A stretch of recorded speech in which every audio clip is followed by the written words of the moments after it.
మీ note వాక్యం నిజమైపోయి నిజంగా మీరు అనుకునిందే జరిగితే అంతకన్నా మంచిదే సంతోషం మేడం లేదు. గారు. ఇప్పుడు వాళ్ళు అనుకుంటున్నారు కదా ఏదో బ్యాగులు వస్తున్నాయి, కోట్లు వస్తున్నాయి, భగవంతుడు ఆశీర్వాదం ఎప్పుడు పొందిద్దో మా మీద. ఇది చాలా వాళ్ళకి ఆన్సర్. అది వాస్తవం. కాదు కాదు, ఇప్పుడు మీరు చెప్పాల్సింది ఏంటంటే అలాంటి వాళ్ళకి పెట్టుకోండి ఇట్లా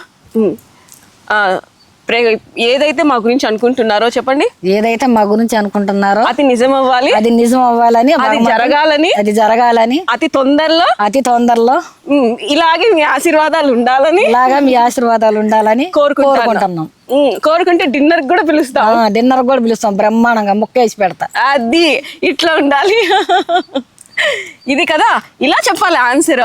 మీరు అలా అన్నారు అని అనుకోండి, ఇంకో 2 మాటలు చెప్తారు. నిజమే అబ్బా వచ్చిందని అనుకో, మీకు ఎందుకు పెడతాం మేము, అవును వస్తుంది, ఇప్పుడు కాదు మీరు అన్నారు కాబట్టి నెక్స్ట్ వస్తుంది అంటే అప్పుడు పెడతాం, అప్పుడు ఖచ్చితంగా పెడతాం. ఇలా చెప్పారు అనుకోండి, అసలు ఇంకెవరు మాట్లాడరు.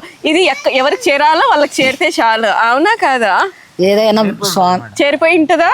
ఏదైనా తల్లి ఇదిగో 100 మంది 100 మాటలు అనుకోని కాక మా మీద ఎప్పుడు అయ్యప్ప స్వామి అమ్మవారు ముక్కోటి ఆశీస్సులు మా కుటుంబం మీద ఎప్పుడు ఉంటాయి. ప్రపంచం కూడా అందరూ అలాగనే మంచిగా ఉండాలి. కాకపోతే కొండల స్వామిని ఎంతమంది ఎన్ని రకాలుగా ఉన్నారు, ఇంతమంది ఎన్ని రకాలుగా ఉన్నా ఉన్నంతకాలం సింహం ఏది అసలు దేంటో కూడా తగ్గేదిలా, ఒక గడికి నడుపుకునేదిలా.